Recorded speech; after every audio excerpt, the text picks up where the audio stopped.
Personality का हमें इंतजार दिनों से नहीं, महीनों से नहीं, सालों से है कि वो हैदराबाद आएंगे हम सबसे मिलने के लिए। और हाँ तो बड़े वनवास के बाद ही आज वनवास पूरा हुआ है। और क्राउन डायरेक्टर्स एंड अबव ही वो भाग्यशाली लोग हैं जिनको उनसे रूबरू होने का आज मौका मिल रहा है। हम तो चाहेंगे कि सर बड़े फंक्शन में भी आए, क्योंकि सर जो क्लासिक कन्वेंशन यहाँ पर है, जहाँ पे अवार्ड फंक्शन भी होता है, वहीं पे हम फैमिली रियूनियन कर रहे हैं। एक नहीं, दो कर रहे हैं, तो पूरा हाउसफुल जाता है। 1-1.5 महीने के डिफरेंस से हम 2 प्रोग्राम कर रहे हैं। तो इतना बड़ा, इतने सारे लोग यहाँ पर आपका इंतजार करते रहे हैं, हमेशा से वो आपको सुनना चाहेंगे। तो वो जब प्लान होगा, क्योंकि अभी हमारा क्रूज ट्रिप आ गया तो हमने उसे पोस्टपोन कर दिया है फरवरी से, तो जैसे भी डेट्स आएंगी 3-4 महीने बाद, हम चाहेंगे कि फिर आप दोबारा आए। आज क्राउन डायरेक्टर्स का तो पेट भर ही जाएगा, पर इतने सारे लोग और भूखे बैठे हुए हैं, तो उनके लिए भी सर आपको आना होगा। बट सर को सुनने से पहले मैं बता दूं ये बात कि सर का बहुत बहुत धन्यवाद इस बात के लिए कि सर आज इस स्मॉल गैदरिंग के लिए इतनी दूर से चलकर आए हैं, डिस्पाइट सम फैमिली कमिटमेंट्स। तो फैमिली कमिटमेंट के बावजूद सर यहाँ पर आए इस ग्रुप ऑफ पीपल से मिलने के लिए। और ये सौभाग्य गरीब टीम को ही मिलता रहा है, क्योंकि सर जबलपुर भी आए थे जहाँ पे हमने अभी गो क्राउन किया। उसके बाद सर केरल भी आए, और केरल भी शायद मुझे लगता है सर 10 साल बाद आप गए। हमारे लिए सर वहाँ पर आए, हमारे निमित्त से वहाँ पर आए, और सर पहली बार वहाँ ब्रांच ऑफिस विजिट करने के लिए गए 10 साल में। तो सर को जरूरत नहीं आने की, इतना बड़ा एम्पायर आज है 20 साल में वेस्टीज का। कोई और भी ट्रैवल करे अगर सर के बिहाफ पे, तो सारी चीजें हो सकती है। सर के पास चॉइस था कि वो आज घर पर आराम भी कर सकते थे, अपने फैमिली फंक्शन में अटेंड भी कर सकते थे। वहाँ पे फैमिली और रिलेटिव्स भी कुछ ना कुछ तो सुना ही रहे होंगे, क्या जरूरत थी आज जाने की। बट सर ने उसको भी defying all the odds, sir यहाँ पर हैं, हमारे लिए यहाँ पर हैं। तो आज बनता है कि हम सब लोग खड़े होकर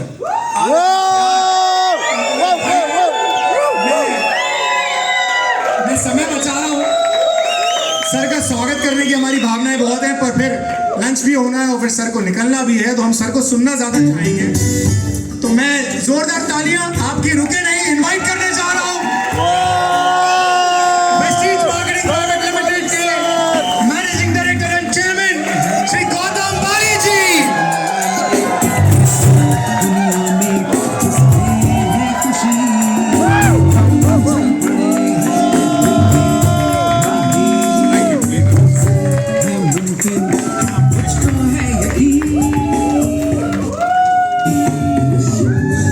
Thank you. Good morning, everybody. My apologies. मैं माफ़ी चाहूँगा कि तेलुगु मेरे को आती नहीं। I wish मेरे को आती होती तो I would have really आप लोगों से अच्छी तरह बात कर सकता। पर हिंदी मेजॉरिटी को समझ आता है? Yes. Okay, good. I think so. We have got a wonderful translator over here, Charan. Is he a Punjabi? Okay. Huh? Rajasthani, but you speak so well. Telugu बहुत अच्छी आती है आपको। Okay, very good.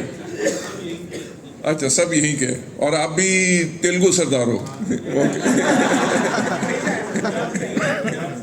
नहीं, पर तेलुगु अब समझ आ गई तो तेलुगु सरदार हो गए। नहीं, कहा जाता ना जैसा देश वैसा भेष, यानी कि आपको लोकल जैसे आपके लीडरशिप चाहती है, आप उनके साथ जब वैसे होंगे तभी जाके आप एक स्ट्रॉन्ग टीम बना सकेंगे। And I am really thankful, मुझे बहुत अच्छा लग रहा है। Sir, you are going to translate for me later? हाँ, गुड। सो मेरे को बता देना कब कट करना, so that you can take over, because नहीं तो मैं बहुत लंबा बोल दूंगा। Thank you so much.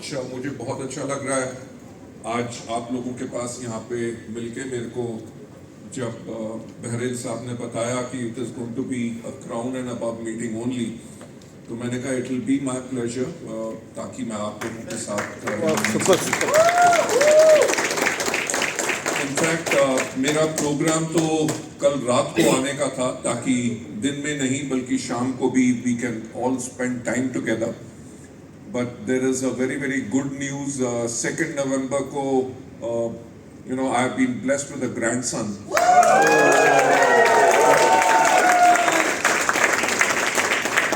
उसी के करके मैंने रिक्वेस्ट की मिस्टर बहरेल को कि मेरे को 6th के लिए एक्सक्यूज किया जाए।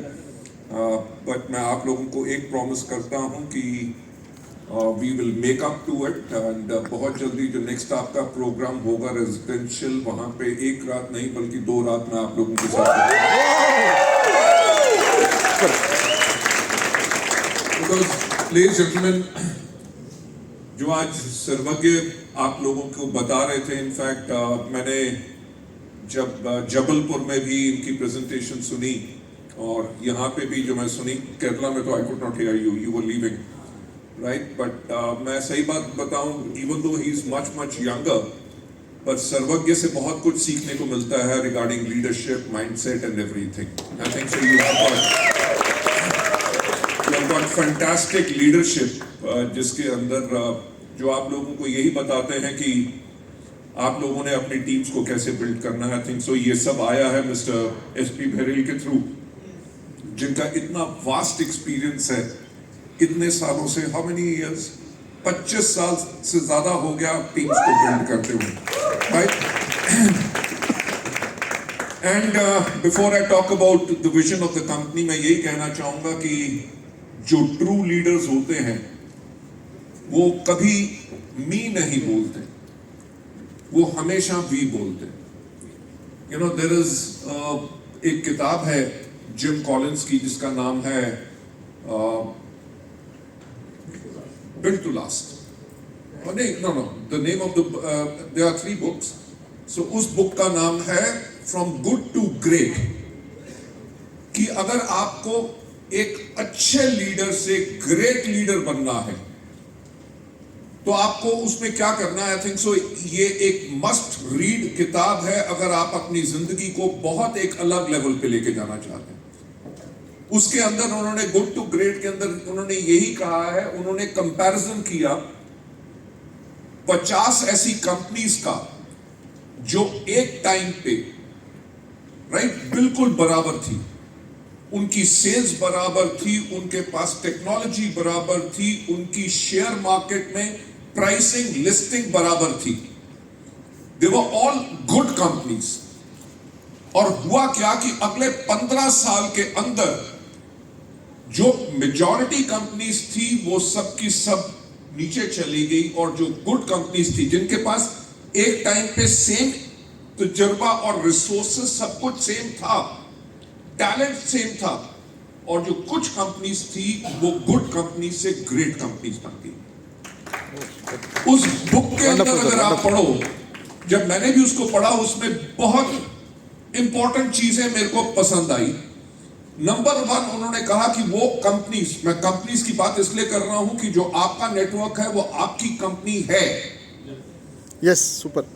अब वो कुछ कंपनीज जो गुड टू ग्रेट बन गई, उनके अंदर सबसे इंपॉर्टेंट पॉइंट था लेवल 5 ऑफ लीडरशिप।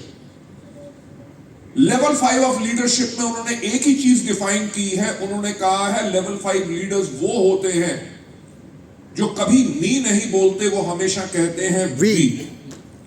नंबर 2, जब वो शीशे में देखते हैं उनको अपनी रिफ्लेक्शन नजर नहीं आती, उनको एक अपॉर्चुनिटी और बाकी लोग नजर आते हैं। यानी कि अगर हमेशा मैं ही कहूं कि मैंने वेस्टीज को बिल्ड किया, मैंने ये कर दिया, मैंने वो कर दिया, दैट मींस हमारी लीडरशिप रॉन्ग है। मैं हमेशा कहता हूं कि वेस्टीज को किसने बिल्ड किया है? वेस्टीज को बिल्ड किया आप सब, राइट। उसके अंदर एक और इंपॉर्टेंट उन्होंने चीज कही कि बिफोर यू डिसाइड कि आपने कहां जाना है, get right people on the bus and wrong people of the bus. कि जो आपके पास, उन्होंने एक ही चीज बताई है कि लोग सब कुछ हैं। अगर आपने अपने बिजनेस को दुनिया भर में ले जाना है, गुड से ग्रेट बनना है, अगर आज 1 लाख कमा रहे हैं और आपको यहां पे 25 लाख रुपया पर मंथ चाहिए, तो आपको करना सिर्फ एक बात है, get good people on the bus. Wow, super super wonderful. यानी कि सही लोग और जो गलत लोग हैं, get them of the bus. In the sense कि जो लोग सिर्फ आके नेगेटिविटी करते हैं, उनको आप में अंदर भी नेगेटिविटी नजर आती है, उनको वेस्टीज के अंदर भी आती है, कुछ नहीं होता, उन लोगों पे फोकस नहीं करना। उन्होंने कहा when you get the right people on to the bus, then decide where do you want to go. कि अगर आपने डिसाइड कर लिया कि मेरे को 25 लाख या 50 लाख के चेक पे जाना है, पर आपकी टीम में सही लोग ही नहीं है, तो आपका डिसीजन कभी आपको वहीं पे नहीं लेके जा सकेगा. लेडीज एंड जेंटलमैन, ये मैं कहना चाहता था. आई बिलीव आपके ये जो सेशन यहाँ पे चल रहा है उसके अंदर मेरे से जो मैंने आपको अभी बताया उससे कहीं बेहतर आपको एजुकेशन और गाइडेंस मिल रही है. I believe there were quite a lot of activities yesterday. आप लोगों को काउंसलिंग सेशंस वगैरह आपके there was quite a lot of work जो आपने ब्रेनस्टॉर्मिंग कल की है. मेरे को बैरियल साहब उसके बारे में बता रहे थे. It's a very very interesting, जिसे कहते हैं ना आपके दिमाग के लिए एग्री का प्रोडक्ट जो आपके दिमाग को और फर्टाइल करता है, और ज्यादा चीजें ग्रो करता है. जो मैं एक बात कह रहा हूं, get right people on the bus and get wrong people of the bus. जब हमने वेस्टीज शुरू की तो मैंने भी यही किया. राइट लोग. हमने किसको चुना? मैं था, हु नोज मार्केटिंग. दीपक उस टाइम पे वेयर हाउसिंग लॉजिस्टिक्स का एक्सपर्ट था. कन्वर कौन? IT expert. राइट. उस एक्सपर्टीज के साथ साथ कैन आई ब्रेक किए? No no, I am fine.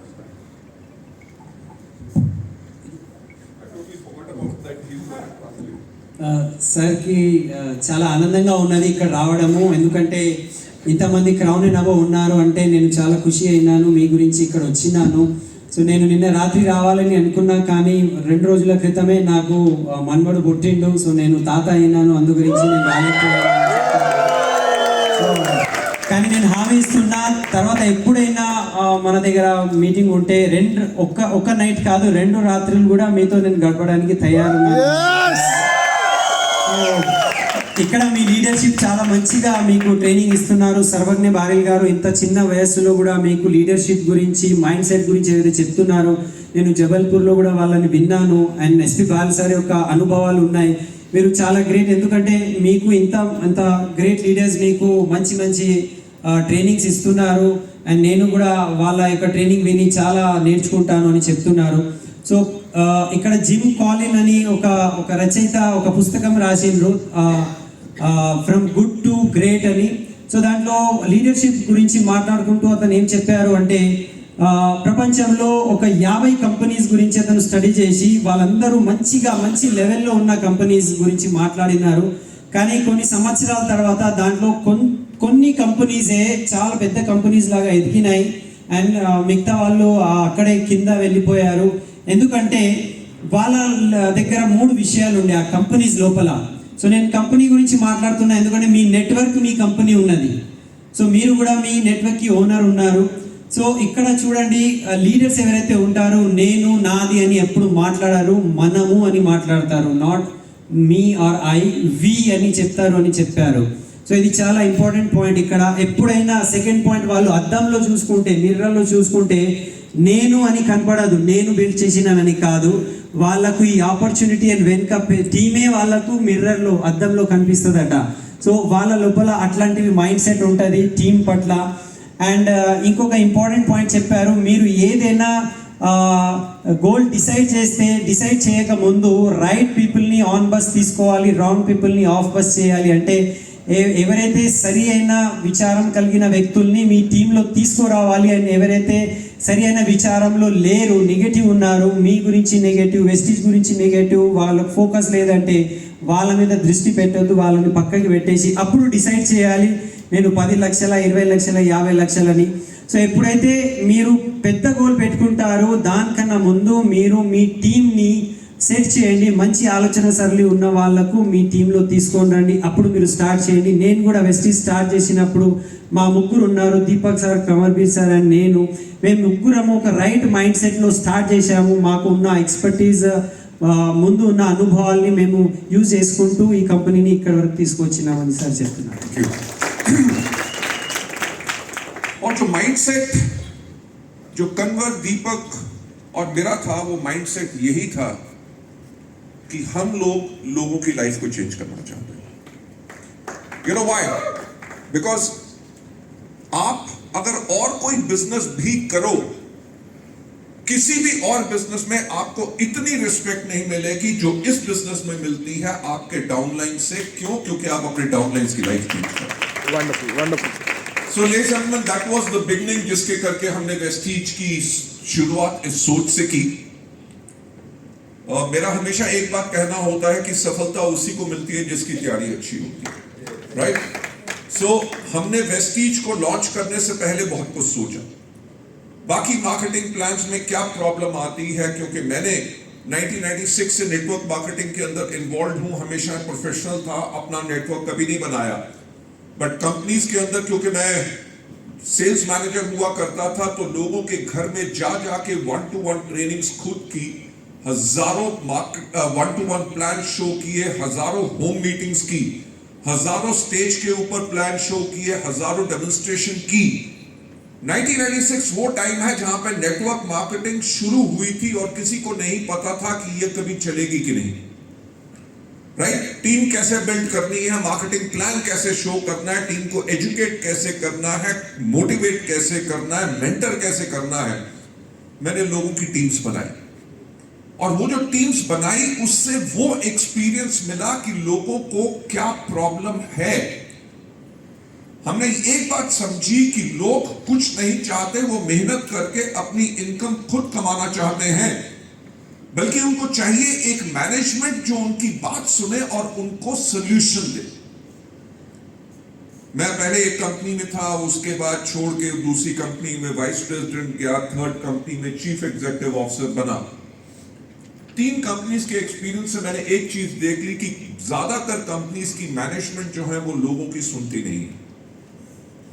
So I said क्यों ना एक ऐसी कंपनी बनाई जाए जो एक एग्जाम्पल बने कि एक्चुअली नेटवर्क मार्केटिंग एक बहुत नेक काम है, जिसके अंदर जो लोगों के ड्रीम्स हैं, जो नेटवर्क मार्केटिंग में लेके आते हैं एक अच्छे लाइफस्टाइल का, रेजिडुअल इनकम का, राइट, पूरी लाइफ को लग्जरी के साथ जी सके, वो कैसा पूरा ना हो। और उसी के करके शुरुआत हुई वेस्टीज की, राइट? आज के दिन पे अगर हम ऑल अक्रॉस द कंट्री की बात छोड़ो, अगर आप बांग्लादेश से लेके, नेपाल से लेके, घाना, आइवरी कोस्ट, हर जगह देख लो, वेस्टीज ने एक रिकॉर्ड क्रिएट किया है। किस चीज का रिकॉर्ड? कि लोगों की लाइफ कितनी बदली है, right? So ladies and gentleman, that was the point. और मैं जो आप लोगों से कहना चाहूंगा, शुड आई स्टॉप की और should I continue? I continue, okay. Ma'am, I have been noticing him is very proficient in writing down everything, एक पॉइंट में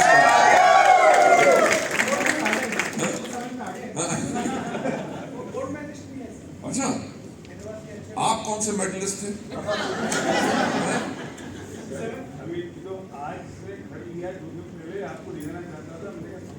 इस बाई टाइम, ये नेक्स्ट टाइम जरूर होगा। Wonderful, congratulations. You know, okay, I talk about what I wanted to, diverse tangent पे नहीं जाऊंगा। मैं जो आपसे बात कह रहा हूं कि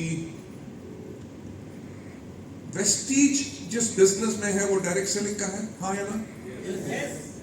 इस बिजनेस के अंदर सहारा भी आई, कम से कम 2 बड़ी कंपनी खोला, हिंदुस्तान यूनिलीवर भी आई, डाबर भी आई, कितनी मल्टीनेशनल कंपनीज आई जिनके पास बहुत बड़े बैंक बैलेंस थे। वो कंपनीज इंडिया में सक्सेसफुल क्यों नहीं हो सकी, राइट? बहुत कंपनीज आई जिन्होंने वेस्टीज का मार्केटिंग प्लान तो कॉपी किया, उन्होंने वेस्टीज के प्रोडक्ट्स को कॉपी किया, हमारे से प्रोडक्ट 10 रुपए 15 रुपए सस्ते रखे। पर पॉइंट ये है कि वो कंपनीज क्यों नहीं सक्सेसफुल हो सकी?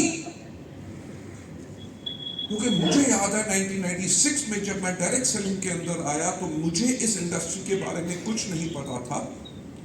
मैंने एक अमेरिका से बुक मंगवाई called the encyclopedia of network marketing. उस नेटवर्क मार्केटिंग की किताब को जब मैंने पढ़ना शुरू किया, उसके अंदर सबसे पहला चैप्टर था selecting the right company.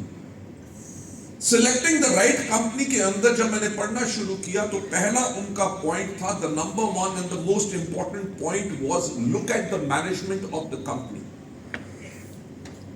Right, believe me, मुझे उस टाइम पे, क्योंकि 96 में मेरी शुरुआत हुई थी, मुझे इस इंडस्ट्री के बारे में कुछ पता नहीं था। मैंने कहा मैनेजमेंट की तरफ क्यों देखना, आपको देखना चाहिए मार्केटिंग प्लान की तरफ, आप उसके अंदर कितना पैसा है, आपको देखना चाहिए प्रोडक्ट्स कैसे हैं, क्योंकि लीडर ने अपना नेटवर्क बनाना है, लीडर ने प्रोडक्ट मूव करने हैं, कंपनी का नाम है उसको सिर्फ पे आउट देना जो उसकी मार्केटिंग प्लान के अकॉर्डिंगली कमीशन होनी चाहिए। लेडीज एंड जेंटलमैन, जब तक मैं 2003 में पहुंचा तो मेरा थॉट प्रोसेस बिल्कुल बदल चुका था।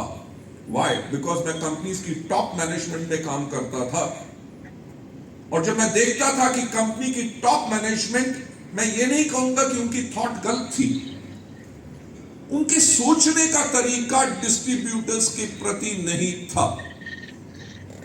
उनको हमेशा पहले एक चीज रहती थी कि कंपनी को प्रॉफिट कैसे ज्यादा हो, डिस्ट्रीब्यूटर्स भाड़ में जाए। Right, that is the reason we started Vestige. शुरू से लेके वेस्टीज का एक कोर वैल्यू रहा है, और वो कोर वैल्यू है डिस्ट्रीब्यूटर सेंट्रिसिटी, कि कंपनी अपने फायदे से पहले डिस्ट्रीब्यूटर्स का फायदा देखेगी। आपको पता है 10 करोड़ का पूल 6 महीने से चल रहा है, राइट? अगर इसको एक्सटेंड कर दिया तो कितने का हो जाएगा? 20 करोड़ का pool, in addition to CNC offer, in addition to repurchase offer, in addition to your marketing plan payout, right? ये जो 10 करोड़ या 20 करोड़ जा रहा है, CNC का जा रहा है, वो मार्केटिंग प्लान का तो हिस्सा नहीं है। वो कहां से जा रहा है? कंपनी की प्रॉफिटेबिलिटी से, राइट? सो आप मान लो 20 करोड़ में से आप मेरा पैसा लेके जा रहे हो,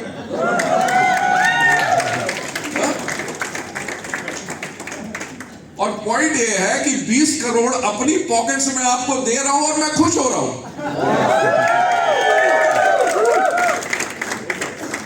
right, ladies and gentleman, Vestige का पहला थॉट प्रोसेस ये था कि हम लोगों की जिंदगी बदलेंगे। व्हाई? बिकॉज वेस्टीज शुरू करने से पहले भी हम बहुत सक्सेसफुल थे, किसी चीज की कमी नहीं थी। उससे पहले भी मैं मर्सिडीज बेंज चलाता था, बट हमारे लिए एक सिर्फ थॉट प्रोसेस था कि हम लोगों की लाइफ को कैसे बदलें, क्योंकि नेटवर्क मार्केटिंग के बारे में हमारी इंडिया में, हमारी कंट्री के अंदर जो लोगों की सोच थी कि ये बिजनेस सही बिजनेस नहीं है, हमने कहा कोई तो खड़ा होगा जो इस बिजनेस के अंदर रिस्पेक्ट लाएगा।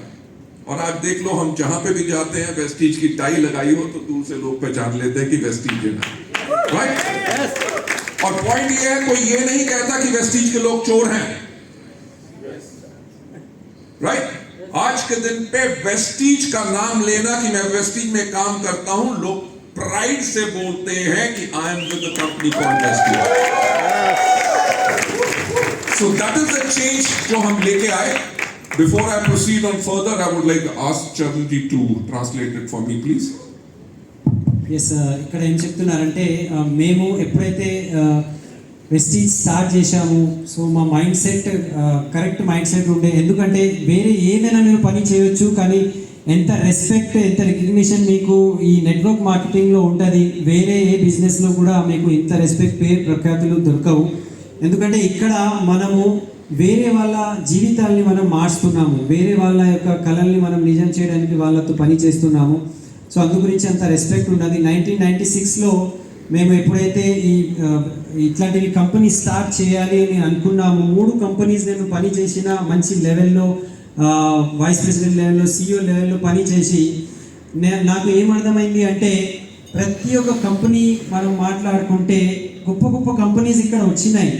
అంటే వాళ్ళ దగ్గర చాలా డబ్బు ఉండే, వాళ్ళ దగ్గర చాలా పెట్టుబడి ఉండే, మల్టీనేషనల్ కంపెనీస్ కూడా వచ్చాయి, వాళ్ళ దగ్గర పెద్ద బ్యాంక్ బ్యాలెన్స్ కూడా ఉండే. కానీ కంపెనీ యొక్క ఆలోచన సరళి చూస్తే, ఫస్ట్ ఎక్కడైనా చూస్తే వాళ్ళు మాకు ఫస్ట్ ప్రాఫిట్ రావాలి, తర్వాత డిస్ట్రిబ్యూటర్ అని అనుకుంటారు. సో మాకు అప్పుడు అర్థమైంది, ఈ వేరే కంపెనీస్ వాళ్ళు ఫస్ట్ వాళ్ళ గురించి ఆలోచిస్తారు, డిస్ట్రిబ్యూటర్ గురించి ఆలోచించారు. సో మేము అప్పుడు అనుకున్నాము, మేము ఎట్లాంటి ఒక కంపెనీ స్టార్ట్ చేద్దామంటే, ఫస్ట్ డిస్ట్రిబ్యూటర్కే మనము ఫస్ట్ డిస్ట్రిబ్యూటర్ గురించి ఆలోచించాలి, దాని తర్వాత కంపెనీ ప్రాఫిట్ గురించి ఆలోచించాలి. అట్లాంటి ఒక గొప్ప థాట్తో గొప్ప ఆలోచనతో మేము ఈ బిజినెస్ స్టార్ట్ చేశాము, కంపెనీ స్టార్ట్ చేశాము. ఇప్పుడు మన ఇండియాని కాదు, బంగ్లాదేశ్, నేపాల్, ఐవరీ కోస్ట్, ఎక్కడెక్కడ మీరు చూడండి ఎంతమంది లైఫ్ ఇక్కడ మారిపోయినాయి. ఎక్కడి నుంచి వ్యక్తులు ఎక్కడ సాధించి ఎక్కడ వెళ్ళిపోయారు. సో ఎప్పుడైతే సార్ చెప్తున్నారో మీ తయారీ ఎంత బాగుంటుంది అంత గొప్ప మీ సక్సెస్ ఉంటుంది. సో సార్ 1996లో ఎన్సైక్లోపీడియా ఆఫ్ నెట్వర్క్ మార్కెటింగ్ అనే పుస్తకము అమెరికా నుంచి తెప్పించారు. దాంట్లో ఏదైనా నెట్వర్క్ మార్కెటింగ్ కంపెనీ గురించి మాట్లాడితే ఫస్ట్ పాయింట్ వాళ్ళు ఏమన్నారు అంటే కంపెనీ మేనేజ్మెంట్ గురించి తెలుసుకోండి అని అన్నారు. ఒక మంచి కంపెనీ ఎంచుకోవాలంటే ఏం చేయాలంటే కంపెనీ మేనేజ్మెంట్ గురించి తెలుసుకోండి. ఏం తెలుసుకోవాలి అంటే వాళ్ళ మనస్తత్వం ఏమున్నది, వాళ్ళు మా కంపెనీ ప్రాఫిట్ అని అనుకుంటున్నారా లేకపోతే డిస్ట్రిబ్యూటర్ సక్సెస్ అనుకుంటున్నారా. ఏ కంపెనీ అయితే బెస్ట్ వాళ్ళ కంపెనీ ప్రాఫిట్ అనుకుంటున్నారో ఆ కంపెనీ బెస్ట్ కాదు. ఏ కంపెనీ అయితే డిస్ట్రిబ్యూటర్ ఫస్ట్ అని అనుకుంటున్నారో ఆ కంపెనీ బెస్ట్ కంపెనీ. సో అట్లాంటివి కోర్ వాల్యూస్తో ఉన్న కంపెనీ డిస్ట్రిబ్యూటర్ సెంట్రిక్, అంటే ఫస్ట్ మాకు డిస్ట్రిబ్యూటరే ఉన్నారు, దాని తర్వాత మా ప్రాఫిట్ ఉంటుంది. అందు గురించి చూడండి, అది ఎక్స్ట్రా ఈసారి మీకు మేము 20 కోట్ల పూల్ ఇస్తున్నాము. ఆ 20 కోట్లలో మీకు ప్రతి నెల వచ్చే ఇన్కమ్ కూడా కావచ్చు, లేకపోతే సిఎన్సి కావచ్చు, అదంతా యాడ్ చేసి నా జేబు నుంచి 20 కోట్లు మీకు పంచడానికి నేను ఇస్తున్నాను. ఆ ఇచ్చి కూడా నేను చాలా ఆనందంగా ఉన్నాను, ఎందుకంటే ఎంతమంది లైఫ్ మారుతుంది ఇక్కడ. సో కంపెనీ తన ప్రాఫిట్ నుంచి మనకు ఇచ్చేస్తున్నారు. అట్లాంటివి గొప్ప కంపెనీ సార్ వాళ్ళు స్టార్ట్ చేశారు. ఎందుకంటే ఇండియాని కాదు అన్ని కంట్రీస్లో జనాల యొక్క లైఫ్ మారాలి, ఈ ఉద్దేశంతోనే మేము ముందుకెళ్తున్నామని సార్ చెప్పారు. సార్కి ఒక గ్రేట్ రౌండ్ ఆఫ్ అప్లాజ్ మనం ఇవ్వాలి. Thank you so much. Ladies and gentleman, मैं हमेशा एक बात कहता हूं कि management is very very important. Management काहे के लिए इंपॉर्टेंट है? क्योंकि बिजनेस बिल्ड करते हैं आप सब लोग, और आपके बिजनेस को सपोर्ट कौन करते हैं, सर्विस कौन करती है? मैनेजमेंट. अगर मैनेजमेंट की सोच डिस्ट्रीब्यूटर फ्रेंडली नहीं है और आपकी प्रॉब्लम्स को हम एनालाइज नहीं कर सकते, समझ नहीं सकते, या आज के 2 साल या 5 साल के बाद आपको क्या प्रॉब्लम आएगी या क्या आपको सॉल्यूशन देना है, कि अगर कंपनी की मैनेजमेंट को वो नहीं पता, तो इन दैट केस आप लोगों का बिजनेस स्टेबल नहीं रह सकता. अगर हम इन 20 सालों की बात करें, कंपनी ने कॉन्टिन्यूसली ग्रोथ किया है. We became India's largest direct selling company, Indian direct selling company, और साथ में we became the 30th largest company in the world. Right, वो ग्रोथ फैक्टर, मेजॉरिटी कंपनीज जब ग्रोथ कर रही होती हैं तभी वो कोलैप्स कर जाती हैं, क्योंकि वो ग्रोथ को मैनेज नहीं कर सकती. वेस्टीज ने 18 साल तक 79% क्यूमुलेटिव एवरेज ग्रोथ रेट को मेंटेन किया.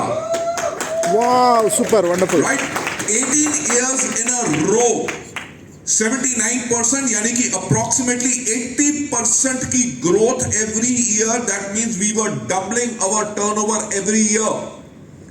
एक साल हुआ होता ऊपर वाले की कृपा थी, दूसरे साल कोई जादू हो गया, तीसरे साल कोई लीडर आ गया, but not 18 years in a row.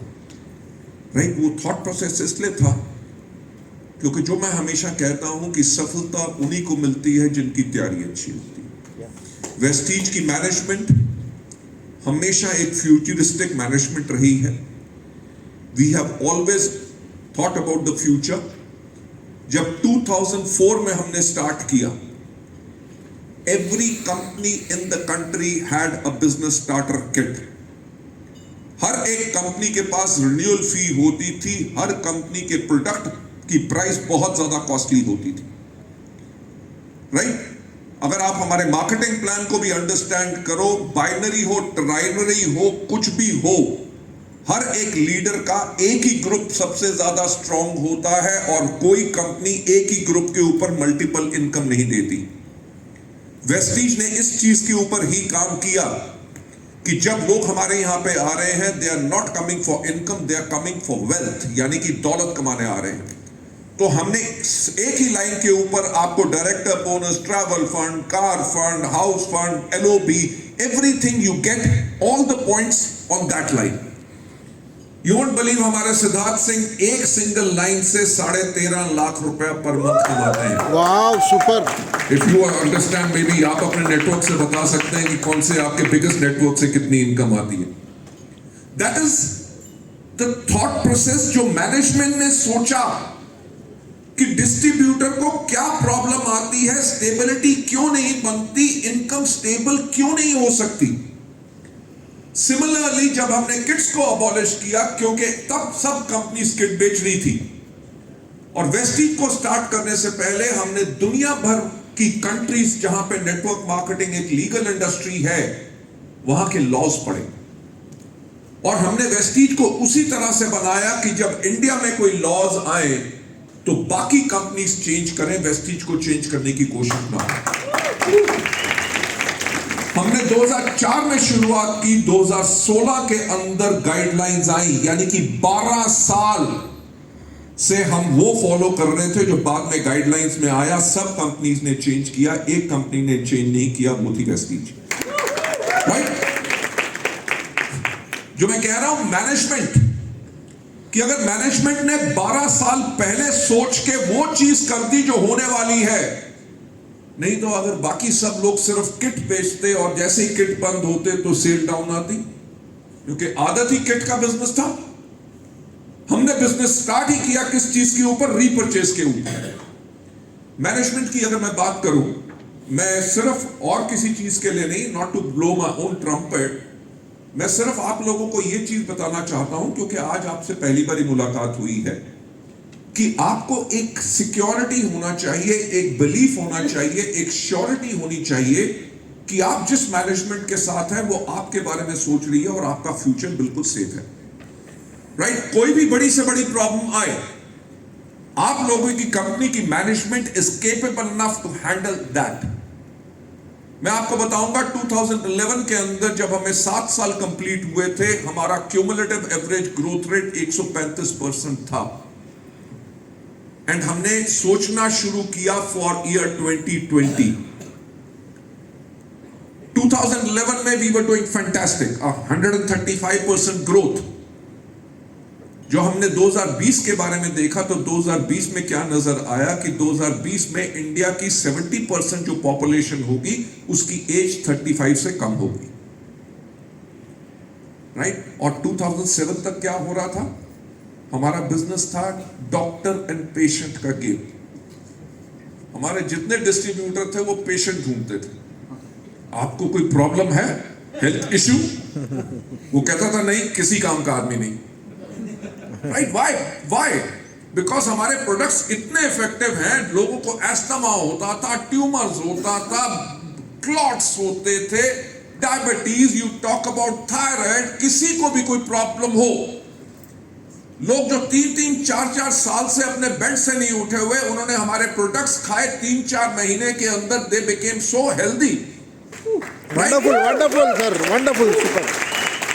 सो हमारे डिस्ट्रीब्यूटर्स को टोटल इतना फेथ था प्रोडक्ट्स के ऊपर। मैं आपको सच बात बताऊं, होता क्या था कि कई बार रात को मेरे को 12:30 बजे फोन आता था, कोई कहता था हेलो वाली साहब, मैं कहा यस सर मेरे पास एक पेशेंट है। तो मैं कहता था हाँ डॉक्टर साहब बोलो।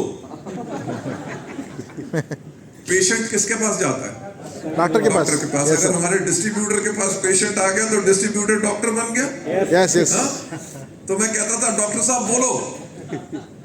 कहता था सर मेरे पास एक पेशेंट है, उसको 15 साल से सब बीमारियां हैं। डॉक्टर ने उसको जीने के लिए सिर्फ 3 महीने दिए हैं। अब बताओ मैं क्या दूं? Right? He is a super specialist. Why? Because he is a Vestige distributor. Yes. That is the faith of the people. कि डॉक्टर्स ने अगर जवाब दे दिया है हमारे वेस्टीज के प्रोडक्ट्स इतने अच्छे हैं, इसको फायदा होगा। राइट? तो मैं कहता था 3 महीने के बाद कंधा दे देना। Right? Because our products are not medicines, they are food supplements. Yes sir. Right? आप लोगों को दोगे, अगर उनकी बॉडी को बेनिफिट होगा, they'll become healthy, but we cannot take any guarantee. Because doctors patient को ट्रीट करना चाहते हैं, हम तो न्यूट्रिशनल सप्लीमेंट देते हैं, हम ट्रीटमेंट बिजनेस में नहीं है। तो जब इतना बिजनेस 135% ग्रोथ इस सेगमेंट से हो रही है, winning business model, super successful, पर हमने सोचा 2020 में जब 70% इंडिया की पॉपुलेशन की एज 35 से कम होगी, अगर उन्होंने तब सोचा कि वेस्टीज के प्रोडक्ट्स उन लोगों के लिए हैं जिनको बीमारियां हैं और जिनकी उम्र 50 साल से ज्यादा है, तो हमारा तो बिजनेस आ जाएगा डाउन। मैं मैनेजमेंट की जो बात कर रहा हूं, विजनरी, हमने 2011 में वंडरफुल सर, वंडरफुल। 2011 में अपने आप को चेंज करना शुरू किया। हमने अपनी नई वेबसाइट बनाई, अपने प्रोडक्ट्स के ऊपर यंग बॉयज एंड गर्ल्स के फोटोग्राफ्स डाले, एक नया कैटलॉग बनाया। We became the first company to launch a mobile app, क्योंकि यंगस्टर्स जो है वो टेक सेवी है। हमने स्किन फॉर्मूला 9 लॉन्च किया, हमने एश्योर नेचुरल लॉन्च किया, हमने true man as a category launch की, हमने एग्रीकल्चर के ऊपर फोकस किया, हमने मिनिस्ट्री ऑफ मिलान लॉन्च किया, हमने यूथ आइकॉन प्रोग्राम्स लॉन्च किए, हमने वुमेन एम्पावरमेंट प्रोग्राम्स लॉन्च किए। 2011 के अंदर हमारा टर्नओवर था 50 crore per annum. Just a minute, 2020 में जब हमने क्लोज किया, हमारा टर्नओवर था 2200 crore rupees. Wow, super, wonderful sir. Ladies and gentleman, अब आप समझ सकते हैं कि मैनेजमेंट क्यों इंपॉर्टेंट है। उसने 10 साल पहले का रोड मैप बना के चीजों को प्रोडिक्ट कर लिया था, पर चैलेंजेस तो हर जगह आएंगे। आप अपना बिजनेस कर रहे हो, मैं जो बिजनेस कर रहा हूं उसमें भी मुझे रोज चैलेंजेस आते हैं। चैलेंजेस क्या आए और मैनेजमेंट को सॉल्व कैसे करना पड़ता है, आपको जो सिक्योरिटी एंड बिलीफ के लिए मैं बता रहा हूं। So tell me whenever you want me to stop और I can carry on. Yes yes मैं बोल देता हूँ. సో ఇక్కడ ఏమంటున్నారంటే ఎప్పుడైతే సార్ వాళ్ళు ఈ కంపెనీ స్టార్ట్ చేశారో మేనేజ్మెంట్ చాలా ఇంపార్టెంట్ విషయం ఉంటుంది ఇక్కడ. ఎందుకంటే ఈ బిజినెస్లో మేనేజ్మెంట్ యొక్క ఉద్దేశ్యము మంచిగా లేదనుకో డిస్ట్రిబ్యూటర్స్కి అంత సపోర్ట్ దొరకదు. సో మేనేజ్మెంట్ వాళ్ళు ఎప్పుడైనా డిస్ట్రిబ్యూటర్స్కి సపోర్టివ్గా ఉండాలి. అట్లాంటివి ఆలోచనతోనే మేము ఈ కంపెనీ స్టార్ట్ చేశాము. ఇవాళ మన కంపెనీ ఇండియాస్ లార్జెస్ట్ కంపెనీ ఉన్నది, చాలా పెద్ద కంపెనీ, గ్లోబల్లీ కూడా ఉన్నది. సో ఇక్కడ మనము ఒక పాయింట్ అర్థం చేసుకోవాలి. మేము ప్రతి సంవత్సరము ఆల్మోస్ట్ బిజినెస్ని డబల్ చేసుకుంటూ పోయినాము. ఎన్ని సంవత్సరాలు అంటే 11 సంవత్సరాలు మేము డబల్ చేసుకుంటూ పోయినాము. స్టార్టింగ్ టైంలో అందరూ వేరే కంపెనీస్ వాళ్ళు జాయినింగ్ ఫీజ్ పెడుతుండే, కిట్ పెడుతుండే, ప్రొడక్ట్స్ కూడా చాలా కాస్ట్లీ ఉంటుండే. కానీ మేము అప్పుడే ఆలోచించి ఇవన్నీ పనికిరాదు, ముందు ఇది అంతా మారుతుంది అని మేము కిట్ పెట్టుకోలే, మేము జాయినింగ్ ఫీజ్ పెట్టలే, మేము ప్రొడక్ట్స్ కూడా కాస్ట్లీ పెట్టలేదు. ఎందుకంటే ముందు చూపు మా దగ్గర ఉంటుండే. అంటే మేనేజ్మెంట్ దగ్గర ముందు చూపు కూడా ఉండాలి. రాబోయే కాలంలో 5 సంవత్సరాలు 10 సంవత్సరాల తర్వాత ఏం జరుగుతుంది అని. కొన్ని మార్కెటింగ్ ప్లాన్స్ ఎట్లా ఉంటాయంటే బైనరీ కావచ్చు, అది ట్రైనరీ కావచ్చు, కానీ ఒకే లెగ్ నుంచి పెద్ద ఇన్కమ్ రావాలి అనే ప్లాన్ ఎవరి దగ్గర లేదు. కానీ మన దగ్గర ఒకే లెగ్ నుంచి మనకు travel fund, car fund, house fund, ఇవన్నీ ఫండ్స్ రావచ్చు. ఒక ఎగ్జాంపుల్ చెప్పారు సిద్ధార్థ్ సింగ్ సార్, ఒక్క లెగ్ నుంచి 13 లక్షలు సంపాదన ఉన్నదట అతనికి. అంటే ఒక్క లెగ్ నుంచి కూడా మనం పని చేసుకుంటూ పోతే పెద్ద లెగ్ ఉంటే పెద్ద ఇన్కమ్ కూడా తీసుకోవచ్చు. ఇట్లాంటివి ఆపర్చునిటీ ఏకైక కంపెనీ మన వెస్టీజ్ కంపెనీ సార్ వాళ్ళు తయారు చేశారు. సో ఎప్పుడైతే ఈ కంపెనీ వాళ్ళు స్టార్ట్ చేయాలి అని అనుకున్నారు, ఎన్నో దేశాల యొక్క చట్టాన్ని వాళ్ళు స్టడీ చేశారట. ఎక్కడెక్కడ లా ఉన్నది, ఎక్కడెక్కడ వాళ్ళు చట్ట ప్రకారం ఎట్లా చేస్తున్నారు లీగల్లీ అని అన్ని స్టడీ చేసిన తర్వాత ముందే ఆలోచించి వీళ్ళు మా వెస్టీజ్ కంపెనీ స్టార్ట్ చేశారు. అండ్ 2016లో గవర్నమెంట్ తరఫు నుంచి గైడ్లైన్స్ వచ్చింది. కానీ మనము ఆల్రెడీ 12 సంవత్సరాల ముందే ఆ గైడ్లైన్స్ని ఫాలో చేసుకుంటున్నాము. అంటే ముందు చూపు ఎట్లా ఉంటుంది అది ఆలోచించండి. సో వెస్టీజ్ దగ్గర ముందు చూపు ఉన్నది. 2011లో 135% గ్రోత్ ఉండే. సో మీకు ఒక విశ్వాసం రావాలి, మీకు ఏం ఆలోచన రావాలంటే ఇది సరి అయిన కంపెనీ, మీ భవిష్యత్తు మంచి చేతుల్లో ఉన్నాయి, మా భవిష్యత్తు బాగుంటుంది, ఈ విశ్వాసం రావడానికి చెప్తున్నా. 2011లో మాకు ఏమనిపించింది అంటే రాబోయే కాలంలో అంటే 2020లో మన ఇండియాలో ఎక్కువ మంది యువకులు కాబోతున్నారు. సో మన ప్రొడక్ట్స్ అయితే హెల్త్ ప్రొడక్ట్స్ ఎక్కువ ఉంటుండే. హెల్త్ ప్రొడక్ట్ అంటే వ్యక్తికి రోగం వచ్చిన తర్వాత మనం ఇస్తాము. సో రోగం వచ్చిన తర్వాత ఇస్తే చాలా మందికి మంచి రిజల్ట్ వచ్చినాయి. టాప్లో మన ప్రొడక్ట్స్ రిజల్ట్ ఓరియంటెడ్ మంచి కంపెనీ నడుస్తుంది. కానీ అప్పుడు కూడా మేము నెక్స్ట్ 10 సంవత్సరాల తర్వాత యువకులకు ఇక్కడ నుంచి దొరకాలి అని మేము ఆలోచించి ఊహించి మొత్తం మార్పు చేసుకున్నాము. మన ప్రొడక్ట్స్ పైన యువకుల యొక్క ఫొటోస్ పెట్టినాము, మొబైల్ యాప్ స్టార్ట్ చేసినాము, మన ప్రొడక్ట్స్ని చేంజ్ చేసి ట్రూ మెన్ స్టార్ట్ చేసినాము, న్యూట్రిషన్తో పాటు skin care products, agri products అవన్నీ మేము లాంచ్ చేశాము. ఎందుకంటే మాకు ముందు చూపు ఉన్నది. రాబోయే కాలంలో ఏ ప్రాబ్లం డిస్ట్రిబ్యూటర్కి రావచ్చు, దానికి ఎట్లా సాల్వ్ చేయాలి. ఒకవేళ కంపెనీకే తెలియదు అనుకోండి, కంపెనీ మీకు ఏం సపోర్ట్ చేస్తుంది. సో మేము ముందే ఇవన్నీ ఆలోచించి సపోర్ట్ సిస్టమ్ స్టార్ట్ చేసినాము, కొత్త ప్రొడక్ట్స్ లాంచ్ చేశాము. 50 కోట్ల నుంచి 2200 కోట్ల టర్న్ ఓవర్ని మేము రీచ్ అయ్యాము 2020. సో ఇవన్నీ ముందు చూపు మీ గురించి ఒక సక్సెస్ దారి మేము తయారు చేసి పెట్టినాము. ప్రతి అడుగులో ఏదైనా కష్టము ఛాలెంజ్ వస్తే కంపెనీ దాన్ని సాల్వ్ చేయడానికి తయారున్నది అని సార్ చెప్తున్నాను. Thank you. Ladies and gentlemen, definitely 2020 में हमने 2200 करोड़ का बिजनेस किया, पर ये जो 10 साल की जर्नी थी उसके अंदर क्या चैलेंजेस आए एज ए कंपनी, आपको ये समझने की जरूरत है कि और कॉन्फिडेंट होने की जरूरत है कि आपकी कंपनी की मैनेजमेंट बड़े से बड़े चैलेंजेस को संभाल सकती है. 2014 में क्या हुआ, मिस्टर हमारे माननीय प्रधानमंत्री श्री नरेंद्र मोदी जी आए, उन्होंने कहा मेक इन इंडिया, यस और no? Yes sir. Very good for the country, पर कंट्री उस टाइम पे प्रिपेयर्ड नहीं थी. बाहर से प्रोडक्ट्स की इंपोर्ट बंद होगी. हमारा एश्योर की category entirely millet group of Japan के थाईलैंड की फैक्ट्री से बन के आता था, वो आना बंद. हमारा L-arginine अमेरिका से बन के आता था, उसका इंपोर्ट बंद. हमारा डिटॉक्स फुट पैचेस चाइना से आते थे, वो बंद.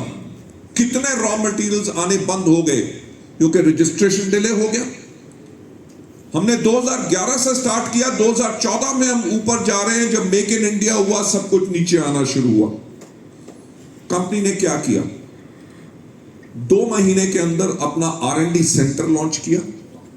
4 महीने के अंदर वो प्रोडक्ट्स फिर अवेलेबल थे. Wonderful sir. Just a minute. Wonderful wonderful sir. You know thought process लोगों को ये था कि जापानीज कंपनी प्रोडक्ट्स बना रही है थाईलैंड में, वो प्रोडक्ट इंडिया में हम बना सकेंगे? L-arginine अमेरिका से बन के आ रहा है, वही क्वालिटी क्या हम बना सकेंगे? Ladies and gentlemen, management is that's why important, क्योंकि हमने उन सबसे बेटर प्रोडक्ट लॉन्च किए. That was 2014. 2016 में रात को हमारे माननीय प्रधानमंत्री जी 8 बजे आए. उन्होंने कहा 500 और 1000 के नोट बंद. Yes.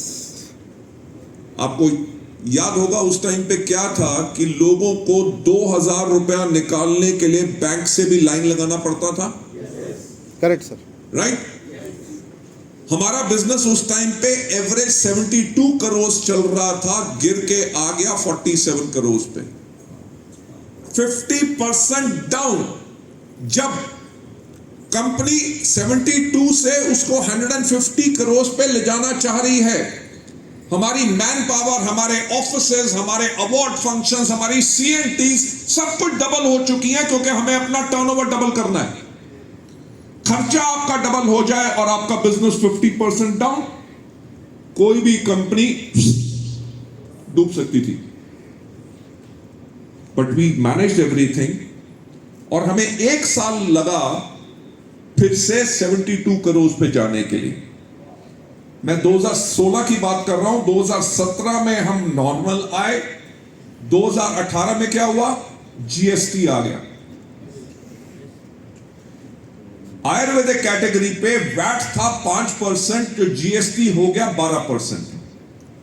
Skin care personal care categories में जहां वैट था 12%, वो हो गया 18% जीएसटी। मार्केट में नेगेटिविटी फैल गई कि वेस्टीज ने अपने प्रोडक्ट्स का दाम बढ़ा दिया। राइट, कोई बात नहीं, we ran promotions, we did everything, business को फिर से उठाया। 2020 में कौन आ गया? Covid corona. सारी दुनिया बंद थी, किसी को नहीं पता था कि ये कब खत्म होगा। राइट, सारे होटल, रेस्टोरेंट्स, एयरलाइंस, सब फैक्ट्रीज, सब कुछ बंद। वेस्टीज की मैनेजमेंट के पास क्या ऑप्शन था कि दुनिया बंद तो हम भी बंद। Right, but that is not the management. हमने 48 आवर्स के अंदर अपने 600 एम्प्लॉइज के घर में लैपटॉप और कंप्यूटर्स भेजे, वाईफाई कनेक्शंस लगवाए। राइट, अपने डीएलसीपी, अपने ब्रांच ऑफिसेस के लोगों को कर्फ्यू एसेंशियल सर्विसेज पासेस दिलवाए। जो हमारे सीएनटी होते थे 48 आवर्स के बाद हमारी सब जूम मीटिंग्स होनी शुरू हो गई। एंड लेडीज एंड जेंटलमैन, पूरी दुनिया बंद थी। 48 आवर्स के बाद सिर्फ एक कंपनी का बिजनेस चल रहा था और वो है Vestige. Wonderful sir, wonderful sir.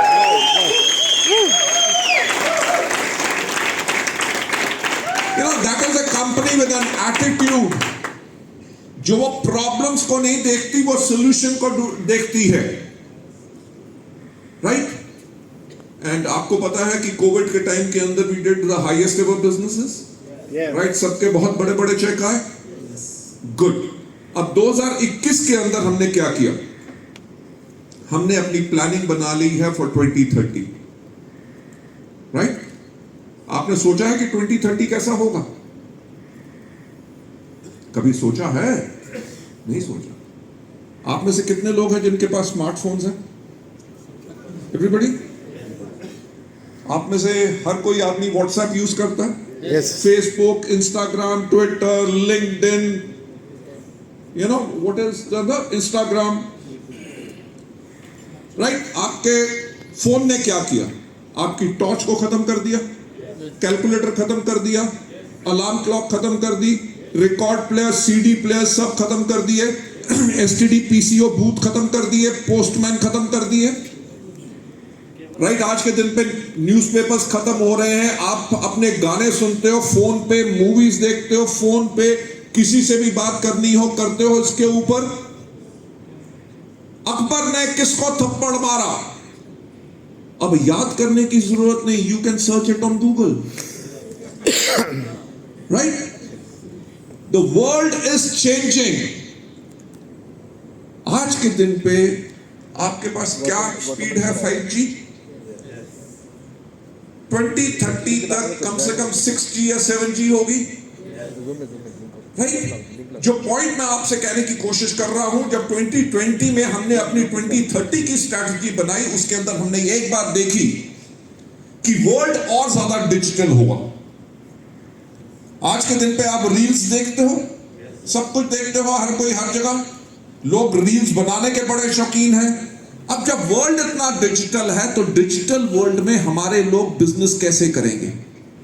उनके प्रोडक्ट्स की रील्स कैसे होंगी? उनकी बिजनेस अपॉर्चुनिटी की रील्स कैसे होंगी? वो प्रोस्पेक्टिंग कैसे करेंगे? आपके कौन से लोगों ने आपके प्रोडक्ट का पोस्ट लाइक किया, आपकी अपॉर्चुनिटी के पोस्ट में इंटरेस्टेड हैं? आपके कितने लोग हैं जो आपके हेल्थ केयर के कस्टमर्स हैं? कौन से पर्सनल केयर के कस्टमर्स हैं? किसने कंसिस्टेंसी नहीं की? किसके 2 महीने से ऑर्डर नहीं आया? एंटायर डिजिटल इंफॉर्मेशन और ट्रेनिंग्स हम आपको देंगे। Right, I'll end it with this, just another 2 minutes.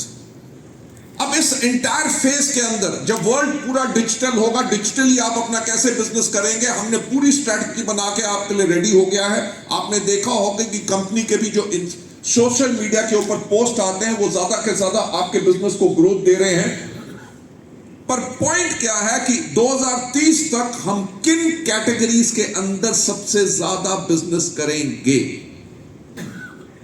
As a management मैं आपको बताना चाहता हूं कि आटा, दाल, चावल, अगरबत्ती, नमक, मसाला, हवाई चप्पल के अंदर बिजनेस हम नहीं करेंगे। वो बिजनेस हम करने देंगे जोमैटो को, हम करने देंगे ब्लिंकिट को, हम करने देंगे अमेजॉन को, रिलायंस के जियो को। हम वो बिजनेस करेंगे जो वो कभी नहीं कर सकते।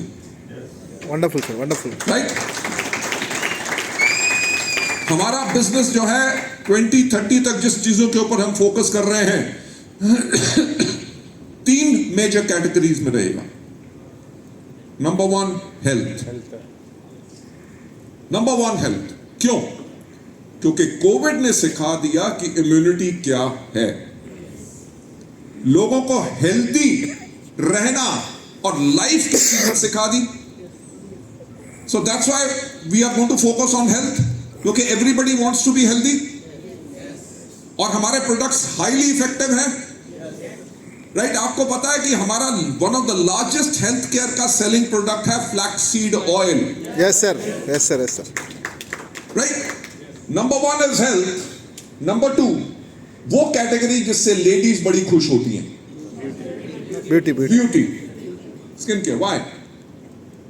ब्यूटी मैं सिर्फ लेडीज के लिए बात नहीं कर रहा। अगर आज के दिन पे देखो, पहले सिर्फ लेडीज ब्यूटी पार्लर होते थे, आजकल मेंस सैलून खुल चुके हैं, यूनिसेक्स सैलून्स हैं, यानी कि द एंटायर वर्ल्ड। पहले गांव के आदमी को आप पहचान सकते थे, अब आप पहचान नहीं सकते कि ये गांव का है कि शहर का है। Wonderful sir, wonderful. Right? Because whether it is dress sense, whether it is all the things what we need, so हमारी major category number 2 रहेगी beauty. Number 3 major category रहेगी agri. You know why? Last year India में direct selling के अंदर 200 करोड़ का 400 करोड़ का agree products बिके हैं, जिसमें से 200 करोड़ का बिजनेस सिर्फ वेस्टीज। Wonderful, wonderful, wonderful. यानी कि that is our dominant category, जिसके अंदर 50% कंट्री का स्टेक जो है वो हमारे पास है। So this is our strategy for the future.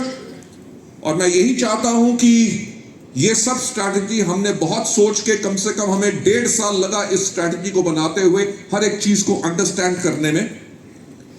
I can assure you one thing कि आने वाले टाइम में आपका फ्यूचर और ज्यादा सिक्योर और ज्यादा ग्रो करेगा, because entire Vestige family is there with you.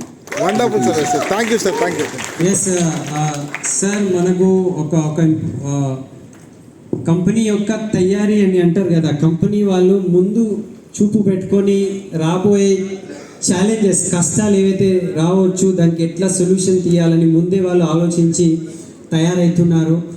ఎన్ని పెద్ద పెద్ద ఛాలెంజెస్ వచ్చినాయి కంపెనీ వైపు, కానీ వాళ్ళు దాని మీద ముందే వర్క్ చేసుకొని వాళ్ళు దాని నుంచి బయటపడారు. 2014లో మోదీ గారు వచ్చినప్పుడు మేక్ ఇన్ ఇండియా అని స్టార్ట్ అయింది. అప్పుడు మన ప్రోడక్ట్స్, ఐష్యూర్ ప్రోడక్ట్స్ జాపాన్ ప్రోడక్ట్స్ థైలాండ్లో మ్యానుఫ్యాక్చర్ వస్తుండే, ఎలార్జినైన్ యూఎస్ఏ నుంచి వస్తుండే, డీటాక్స్ ప్యాచెస్ చైనా నుంచి వస్తుండే.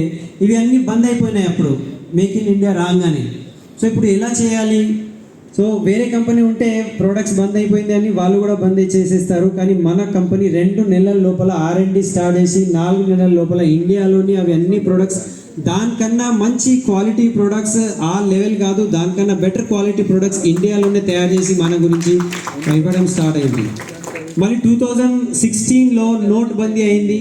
500 రూపీస్ నోట్, 1000 రూపీస్ నోట్ బంద్ అయితే మన కంపెనీ వాళ్ళు ఆల్రెడీ 72 crores నుంచి 150 కోటి యొక్క టర్న్ ఓవర్ కావాలి అని ఎక్కువ CNT ప్రోగ్రామ్స్, ఎక్కువ తయారీ, ఎక్కువ DLCPs, ఎక్కువ మ్యానుఫ్యాక్చరింగ్ అన్నీ చేసుకొని తయారున్నప్పుడే ఈ క్యాష్ ప్రాబ్లం వచ్చింది. సో నోట్ బందీ అయిన తర్వాత మన బిజినెస్ ఆల్మోస్ట్ 50% కిందికి పోయింది. అప్పుడు కూడా మేము గట్టిగా నిలబడి పని చేసి దాని నుంచి బయటపడడం 1 సంవత్సరం పడింది మాకు మళ్ళీ ఆ లెవెల్కి తీసుకురావడానికి. కానీ దాని నుంచి బయటపడినాము, ఎందుకంటే మీ కంపెనీ మీ గురించి ఆలోచిస్తుంది అండ్ రాబోయే ఏదైనా ఛాలెంజెస్ ఉంటే ధైర్యంగా ప్లానింగ్తో మేము ముందుకు వెళ్తూ ఉంటాము.